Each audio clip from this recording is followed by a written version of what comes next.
우리가 신앙생활하는 분명한 이유는 천국 가려고 신앙생활 하잖아. 왜냐하면 우리가 이 땅에서 살면서 우리는 대한민국이라는 나라에서 살고 있어. 세계에서 가장 살기 좋은 나라가 어느 나라냐 할 때 아마 대한민국이라고 생각을 해. 저런 아프리카, 미국도 마찬가지로. 자, 미국 같은 경우는 언제 총 맞아 죽을지 몰라. 가만히 있다가 언제 총 맞아 죽을지 몰라. 또 저 브라질, 저런 또 아프리카, 또 저 남아메리카 이런 데는 저 아프리카나 남아메리카 같은 경우는 또 저 우리나라 같은 경우는 예를 들어서 카페나 어디에서 가방을 놓고 잠깐 어디 갔다 와도 그냥 그대로 있는 경우가 많잖아, 그치? 근데 저런 아프리카나 저 브라질 같은 그런 곳은 손에 들고 있는 것도 빼앗아가. 손에 딱 들고 있는데 빼앗아가면 그럼 그 사람 거 되는 거예요. 그래서 너희들이 혹시 아프리카나 저런 브라질, 저 아메리카나, 북아메리카 이런 데 가면, 참 남아메리카 이런 데 가면 절대 길거리에서 핸드폰 혼자 이렇게 하면 안 돼. 언제 이제 이걸 딱 낚아채서 가면 순식간에 없어져. 그냥 그 사람 거 되는 거예요. 그러니까 뭐 그런 데 가서 핸드폰 하려면 두 손으로 꼭 쥐고 숨겨서 이렇게 해야 돼. 아주. 그리고 뭐 이런 교통편, 우리나라처럼 교통편 잘 된 데 없지. 우리나라 참 교통편 잘 됐지. 우리나라가 참 살기 좋은 나라인데, 자, 우리나라가 이렇게 살기 좋은 나라가 되기까지 참 첫째, 이승만 대통령이 상당히 역량이 있었어. 자, 우리나라가 몇 년도에 일본이 우리나라 강제로 점령했지?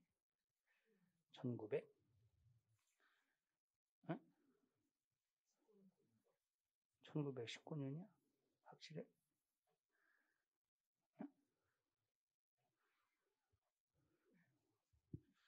역사 공부 좀 하고 와. 자, 우리나라가 이제 일본에 의해서 일본이 강제로 점령할 때부터 일본 강제 점령기, 일본 강제로 점령하기 이전에는 우리나라 정말로 못 살았어.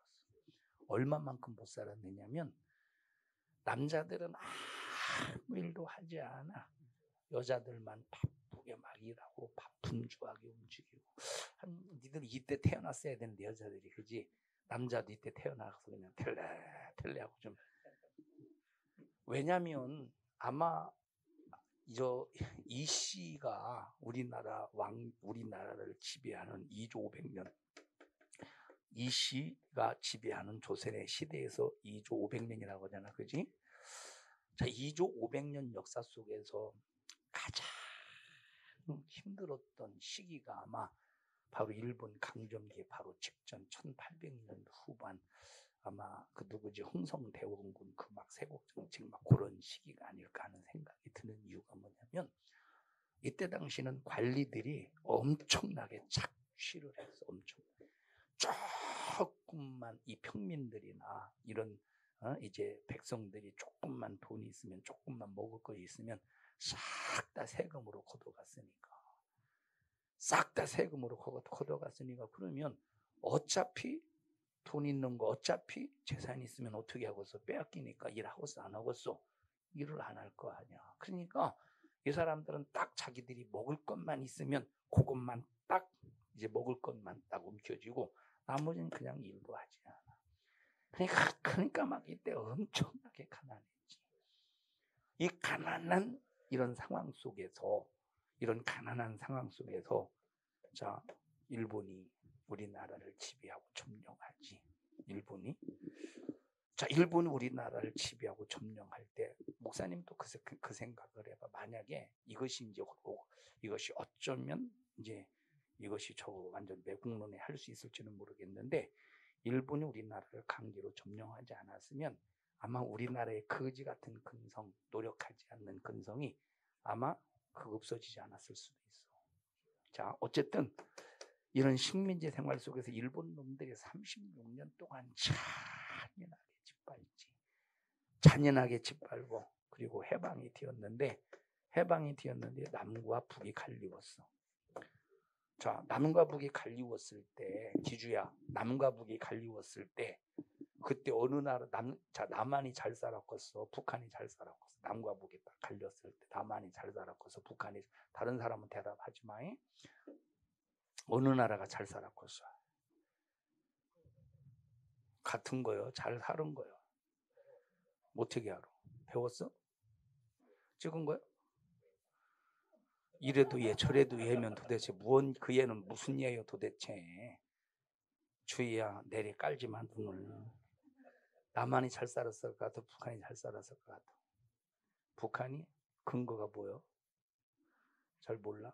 다혜야, 어느 나라가 잘 살았을 것 같아? 어디가 잘 살았을 것 같아? 왜? 응? 북한이 훨씬 잘 살았어. 우리나라의 이 남한은 전기가 공급되지 못할 때 북한이 남한의 공기란에 전기를 공급할 정도니까 훨씬 잘 살았지. 자, 그런데 북한은 잘 살았지. 근데 북한은 점점점 가난해져가. 왜 가난해져가냐? 체계가 무슨 체계야? 사회주의?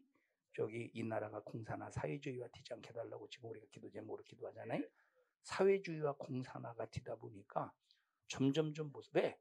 다 빼앗아가거든. 다시 말하면 공동생산, 공동분배야. 그럼 누가 노력하고 있어? 아무도 노력하지 않고 있지. 어차피 내가 힘써서 열을 벌어도 내가 열을 벌어도 5이 있는 사람에게 몇 개를 2개 반을 더 줘야 되지. 그럼 뭐들어 노력해? 그 노력 안 하고 오히려 노력한 사람 거 두 개 반을 더 이제 얻어내면 되지. 그러니까 노력을 안 하는 거야. 그런데 남한은 점점점 잘 살아줘. 자, 우리나라가 이제 해방이 되고 1945년 8월 18일인가 대한민국 정부 수립이 10월인가?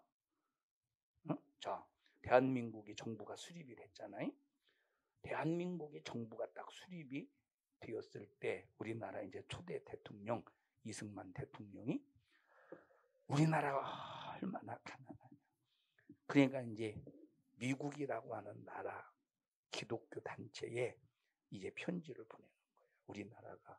우리나라의 기독교가 이만큼이다. 우리 지금 대한민국이 이만큼이다. 이 우리나라의 대한민국 사람들이 참 이렇게 헐벗고 굶주리고 있다. 그러니까 미국 기독교인들이 우리 같은 기독교인들끼리 예수 믿는 사람들끼리 이렇게 도와야지. 예수 믿는 사람이 굶으면 안 되지. 해서 미국의 교회들이 단체들이 우리나라에 막 교회 먹을 것 그리고 이제 입을 것 이런 것들을 물자를 엄청나게 공급해 줘. 자, 그걸 전부 다 어디다가? 교회에다가. 그래서 예수 안 믿는 사람들도 교회 전부 옷 타라오고 먹을 것 타라오고 먹을 것 타라오고 그래서 전부 다 구제로 이렇게 해서 대한민국이 이렇게 이제 처음에 정부가 수립이 되었을 때 힘든 상황 속에서 이승만 대통령 이런 구제금을 받아서 그래도 그나마 우리 대한민국이 먹고 살 수 있도록 견딜 수가 있었던 거야. 이해했어? 무슨 말인지? 근데 지금 이승만 욕하지? 이승만 욕하는 사람이 누구야? 이승만 대통령이 대한민국 민주주의 자유시장 경제 원칙을 가지고 대한민국 출발시켰어? 그럼 이거 욕하는 사람이 누구겠어? 공산주의 사회주의 생각을 가지고 있는 사람들이 욕하는 거야. 공산주의 사회주의 생각 그 사상을 가지고 있는 사람들이. 자, 그러다가 이제 이승만 대통령 밑에 있는 이런 부통령이라든가 이런 사람들이 비리가 어마어마했어. 이승만 대통령은 전혀 이제 그런 걸 잘 모르고. 그러니까 그때 막 고등학생들이 데모해서 이승만 대통령 하야하라고 해서 국민이 원한다면 그리고 이제 하야를 하잖아. 그리고 이제 윤보선 대통령이 되면서 자, 그런데 참 그러다가 이제 박정희 대통령이 뒤어서 이제 새마을 운동을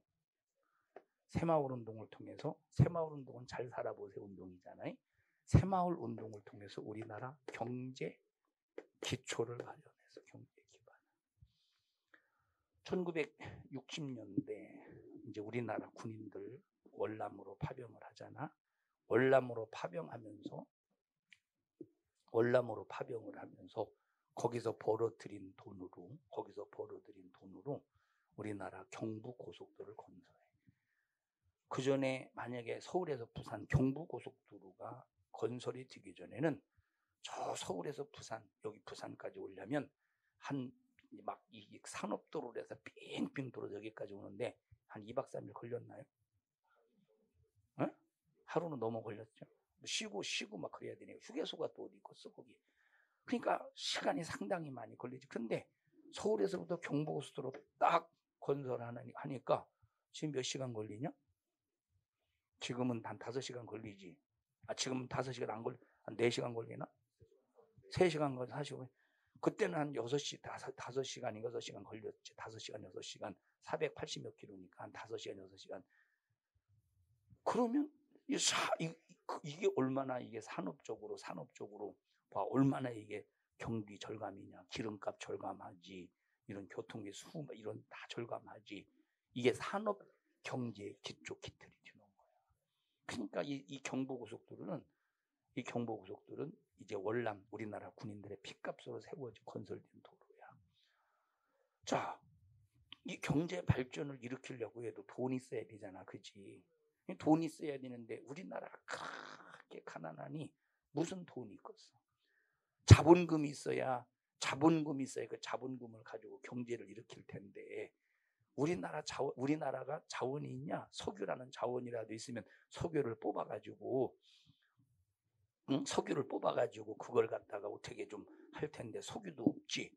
그렇다고 우리나라가 이건 따라주잖아. 머리는 되잖아. 근데 머리가 되어도 자본금이 있어야 될 거 아니야. 그래서 이제 박정희 대통령이 각 나라를 돌아다니면서 돈을 꾸는 거야. 이제 차관을 드리려고. 우리나라를 누가 빌려주겠어? 우리나라 봐봐 뻔히 빌려주면 도무지 그 빛을 받을 가망성이 없게 보이는데 누가 빌려주겠어? 누가 빌려줘? 야 추이야, 너 만약에 기주가 너 보고 야 1억만 빌려줘, 1년 후에 갚을게 하면 너 혹시 1억 원 있다고 해보자. 혹시? 그러면 기주가 야 1억 원만 빌려줘. 언니구나 누나구나. 누나 1억 원만 빌려 1년 후에 갚을게 하면 빌려주겠어 안 빌려주겠어? 섭섭어 갖다 너? 왜 안 빌려줘? 갚을 가능성 1억 원이 뭐요? 1,000만 원 빌려달라고 안 빌려줄걸? 에? 주희야 얘기 좀 해봐. 1,000만 원도 빌려달라고 안 빌려줄걸? 혹시 모르지 10만 원 빌려달라고 하면 더러워서 그냥 줄지 이거는. 우리나라도 그 상황이라니까. 누가 우리나라에 빚을 빌려주고서 누가 우리나라 아무도 빌려줄 나라가 없어. 좀 빌려줘야 뭔가 이제 그 종잣돈을 가지고 경제 부흥을 일으킬 텐데. 자, 그런 상황 속에서 그 전에 자, 독일에서 우리나라의 광부 그리고 간호사를 광부하고 이제 파독하지 이제 독일에 이제 보내지. 그런데 이 간호사는 정말로 환자를 돌보는 간호사가 아니요. 가서 시체 닦는 간호사지. 그러니까 우리나라는 아무리 서울대학을 나오고 별로 상당히 대단히 똑똑해도 똑똑한 그 지식으로 돈을 벌 수 있는 곳이 없는 거야. 지금은 머리가 비상하면 돈 벌 수 있는 구실이 많이 있잖아. 자, 이때는 아무리 똑똑해도 돈을 벌 수 있는 구실이 있어야지. 그래서 이때 서울대생들 아주 똑똑한 사람들이 이 광부로 가려고, 독일의 광부로 가려고 일부러 손에 연탄재를 묻히고 손을 거칠게 만들고 면접을 볼 때 손을 볼 거 아니요. 이 사람 일할 수 있는 사람인가 아닌가. 그렇게 해서 이제 독일로 광부로 파독을 하고 또 간호사로 파독을 해. 자, 그렇게 해서 이제 이 사람들이 독일에 가서 얼마나 성실하게 일했던지 독일 사람들이, 독일 정치인들이 인정해주는, 얼마나 성실하게 했던지. 우리나라는 이제 가난에 쪄들어서 이제 먹고 살아야 된다는 그런 인식 속에서 이 사람들이 얼마나 성실하게 일했겠어. 어? 자, 그런 상황 속에서 박정희 대통령이 이제 독일에 방문을 해. 외국이지, 독일이라는 나라를 방문하게 되는 거예요. 그때 이제 박정희 대통령이 독일에 왔다니까 이제 파독되었던 독일에 이제 파독되었던 광부하고 간호사들이 다 초청이 됐겠지. 거기 이제 대통령도 있고, 그때 당시 이제 독일의 대통령과 함께 이렇게 이제 면담을 하면서 거기 이제 우리나라 파독 광부하고 간호사들이 있는 거예요. 그때 박정희 대통령이 독일 대통령에게 요청을 하는 거야. 빚 좀 빌려달라고. 머리 빗는 빚 말고 돈 좀 빌려달라고. 빌려 죽었어? 안 빌려 죽었어? 안 빌려주지. 누가 우리나라를 빌려 죽었어? 누가 우리나라를. 그때 광부와 간호사들이 그때 독일 대통령 앞에서 무릎을 팍 꿇고 우리를 담보로 해서 좀 빌려주세요. 우리를 담보로 해서 빌려주세요. 그래서 그때 박정희 대통령하고 이 간호사들, 이 광부들이 눈물바다가 튀어서 서로 막 흐느껴 우니까 그때 그 대통령이, 독일 대통령이 감동을 받아서 우리나라 차관해 준 거야. 박정희 대통령이 그걸 빚을 딱 얻어와서 그때 이제 그것이 우리나라 산업 경제의 기초가 된 거지. 솔직히 말해서 구걸한 거잖아, 그치? 솔직히 말해서 구걸했지. 그렇게 해서 경제를 이렇게 세웠어. 이거는 아무도 부인할 수 없는 사실이야. 그렇게 해서 경제 발전을 이루었어. 경제 발전을 이루었어. 근데 지금 박정희 대통령 욕하는 사람 수두룩하지. 누가 욕하고 있어?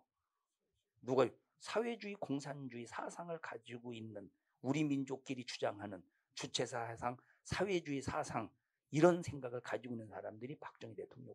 물론 그분이 다 잘했다는 건 아니에요. 물론 불공평한 것들이 많이 있었겠지. 응? 불공평한 것들이 많이 있었겠지. 근데 경제 발전만큼은 정말로 박정희 대통령이 아니었다면, 그 정신이 아니었다면, 그 독재가 아니었다면 사실 우리나라 경제 발전 힘들어. 자, 민주주의, 우리나라가 언제부터 경제가 무너진지 알아? 민주주의 할 때부터. 참, 다시 말하면 사람들이 입방아에 오르내는 민주화 운동할 때부터 우리나라 경제가 무너지기 시작한 거예요. 그럼 민주화 운동이 뭐냐? 진짜 민주화 운동은 우리나라 법치국가지.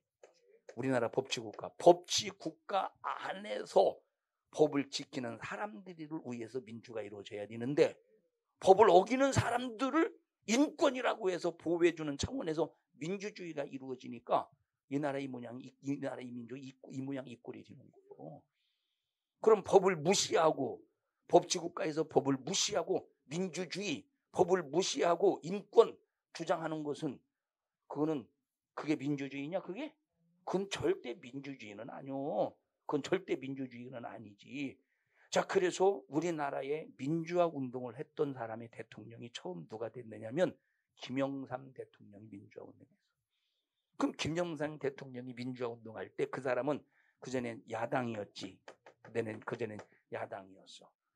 박정희 대통령이 서울에서 부산까지 고속도로 놓을 때 이거 군인들의 핏값이라고 고속도로 건설하지 못하도록 그 앞에서 들어놓았던 사람이 김영삼 대통령이요. 응? 그러면 상당히 아이러니하지. 그게 민주화 운동이라는 거예요. 민주화 운동이라는 거예요. 그런데 그렇게 이제 핏값으로 경부고속도로가 건설된 건 안타까운 일이지만 그게 오늘날에 와서는 경제 기초가 되었잖아. 경제 기반이 우리나라 상당히 좋은 영향을 이루었잖아. 응? 이루었잖아. 자, 그러니까 이제 민주화 운동했던 그 양반이, 자, 우리나라가 그리고 또 언제 이렇게 경제 발전을 이루었느냐면 무당이 없어졌을 때. 오히려 박정희 대통령이나 군사 정권이 들었을 때는 오히려 무당 없앴어. 오히려 무당 없애기 운동. 그런데 김영삼 대통령이 장로였지. 오히려 들어서면서 없었던 군대에 없었던 뭐가 생겼느냐? 군승이 생겨서 군승. 군목, 군대에서 이제 군인들을 위해서 세운 목사가 있어. 그걸 군목이라고 그래. 승려, 중.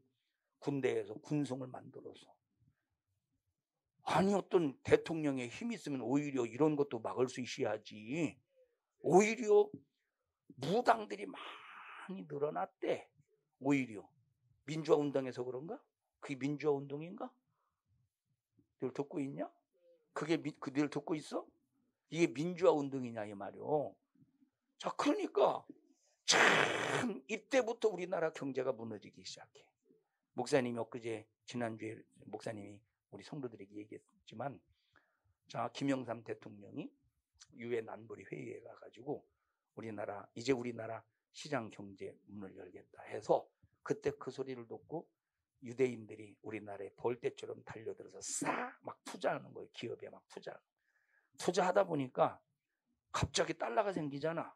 그리고 이 사람들은 자기 맘대로 주가를 조작할 수 있어. 주식을. 에? 그러니까 막 자기들이 투자한 그런 회사에 주식값을 막 올려. 그러면 많이 올라갈 때 싹 팔아버리면 유대인들 돈 벌겠지. 싹 빠지는 거야. 돈 다 주식 다 사가지고. 그러면 그 기업 폭삭망하겠지. 자본금을 딱 싹 빼갔으니까 막을 거 아니야. 그러면 다시 또 들어와가지고 다시 또 이제 기업에 또 투자해. 그럼 투자하다 보니까 돈 있으니까 막 활발하게 움직여가겠지. 그럼 주식 올라가겠지. 주식 올라갈 때 또 딱 절정이 이랬을 때 또 팔아가지고 싹 빠져. 그렇게 해서 김대중 대통령 때 우리나라 기업들을 외국에 많이 넘겨버렸어. 외국에 많이 헐값에 팔아넘겨버려. 그래서 우리나라 김대중 대통령이 IMF의 그 힘든 극심한 상황을 김대중 대통령이 극복시킨 게 아니오. 극복시킨 게 아니라니까. 우리나라 큰 대기업, 우리의 큰 기업들을 싹 다 외국에 그냥 은행도 마찬가지로 팔아서 거기서 받은 돈으로, 응? 그러면 이게 경제가 오히려 튼튼해진 거예요? 더 망하는 거예요? 더 망치는 거지. 이해하냐? 더 망하는 거지. 지금 우리나라가 현실이 지금 이런 상황 속에서 봐봐. 지금 이렇게 이제 경제 발전 이렇게 해놨는데 지금 점점점 가면서 경제가 다운 계속 무너져 가고 있잖아. 지금 경제가 얼마나 우리나라 경제가 심각하냐 하는 것을 알아야 돼. 우리나라는 이미 저 외국의 경제 식민지야. 경제 식민지면 이제 모든 건 다 이제 빼앗긴 거나 마찬가지야. 지금 경제는 무너졌지. 생각과 사상은 전부 사회주의, 공산주의 사상이지. 우리나라가 지금 법치국가냐? 우리나라가 지금 법치국가야. 법이 다스리는 국가가 아니야. 지금 인권이 다스리는 국가지. 신기한 게 바로 뭐냐면, 자, 뭐라고 하지? 인권운동? 뭐라고 하지? 이 단체를? 인권운동본부. 자, 인권운동본부는 사실 우리나라의 정부 기관이 아니야. 정식적인 기관이 아니야. 법적으로 세워진 기관이 아니란 말이오. 자, 예를 들어 보자. 예를 들어 지금 뭐 공수처 이거는 정부가 세운 기관이잖아. 근데 인권운동 이거는 정부가 세운 기관이 아닌데, 그러면 힘이 있어 없어? 있어야 돼 없어야 돼? 힘이 없어야지. 이건 정부가 세운 기관도 아니고 이거는 전혀 상관없는 기관인데, 근데 힘이 어마어마하거든. 인권운동본부의 말 한마디가 그게 하나의 법처럼 되어 있어. 왜 그럴까? 여기에 공산주의, 사회주의적인 생각을 가지고 있는 사람들, 이 법치와 반대되는 이런 생각을 가지고 있는 사람들이 거의가 다 정치와 연관이 되어 있는 사람이 많이 있기 때문에 그런 거야. 듣냐? 현성아, 벌써부터 그렇게 현성이지? 현어의도로 좀 해야 될 거 아니오. 자, 이 얘기를 왜 하느냐? 지금 우리나라는 점점 못 살아가고 오히려 못 사는 나라로 되어가고 있어. 못 사는 나라로 바뀌어가고 있어. 그런데도 우리나라는 그나마 다른 외국에 비하면 그래도 잘 사는 거야. 잘 살아도 언젠가는 세상은 끝날 날이 와. 자, 지금 이렇게 세상에서는 각자 다 나라에서 살잖아. 그 나라 사람으로서. 그러니 지금 이 전 세계에 몇 개의 나라가 있을까? 몇 개의 나라가? 자, 100몇 개, 180몇 개인가? 190 몇 개인가? 이런 나라가 있는데 각자가 다 자기 나라에서 살아. 여러 나라. 그런데 내 영혼이 살 수 있는 나라는 두 군데밖에 없어. 둘 중에 하나야. 하나는 천국 아니면 하나는 천국 아니면 하나는 지옥이라는 것이에요. 지옥. 둘 중에 하나야. 하나는 천국이라는 나라 아니면 영원한 지옥.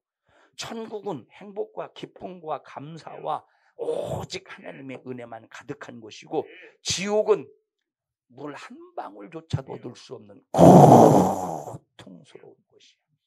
물 한 방울도 얻을 수 없는 고통스러운 곳. 둘 중에 하나나 가야 돼. 내 영혼이 살 수 있는 나라는 천국 아니면 지옥. 너 뭐 선택해야 할 거야? 반드시 천국 선택해야지. 지옥 봐봐. 지옥 갔다 온 사람들 봐봐.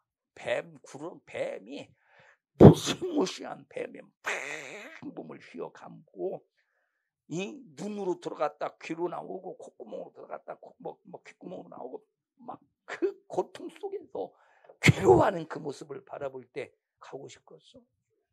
목사님이 저 2부 예배 시간에 얘기했는데, 목사님이 어제 서재에 아주 좋은 아주 귀여운 짐승 하나가 나왔어. 귀여운 짐승 하나가. 이따 보여줄까? 귀여운 짐승 하나가 우리 서재에 갑자기 들어와가지고 하나 보여줘? 아, 귀여운데? 그게 바로 뭐냐면 진해예요. 진해. 보여줘? 목사님 그 옥상 딱 열고 들어가면 가위로 잘린 진해가 3도막인가 4도막 되어 있어서 거기 있는데, 이따 보고 싶은 사람 와. 진해 우영아 보여줄까?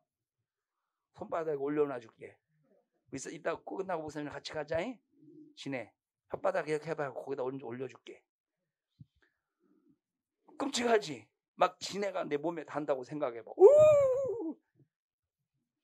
지옥은 진해 정도가 아니라니까. 지옥은 진해 정도가 아니라니까.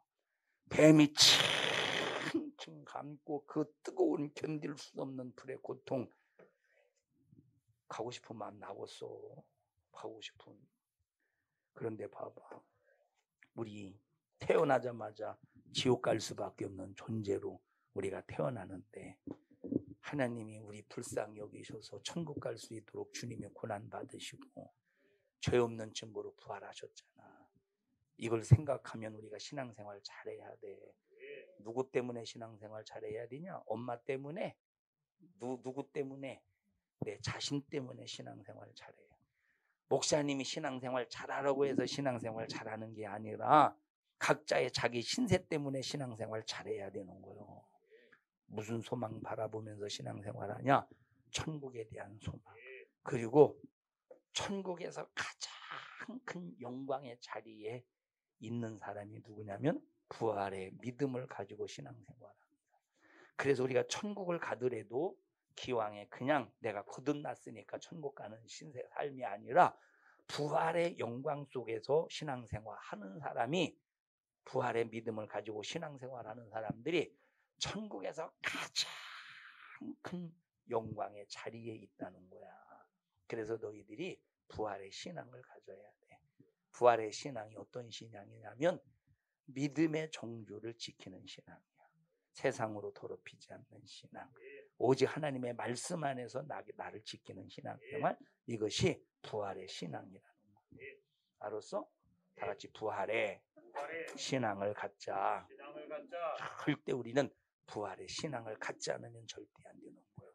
신앙생활 잘해야 돼요. 청년들 아무렇게나 그냥 신앙생활 육체가 하고 싶은 대로 하지 말고 정신 바짝 차려서 합심해서 기도할 테니 나의 믿음, 나의 신앙생활, 누구 때문에 누구에 의해서 하는 신앙생활이 아니라 내 자신의 영혼의 신세 때문에 신앙생활하는 우리 믿음의 철든 자들이 되게 하여 주시옵소서.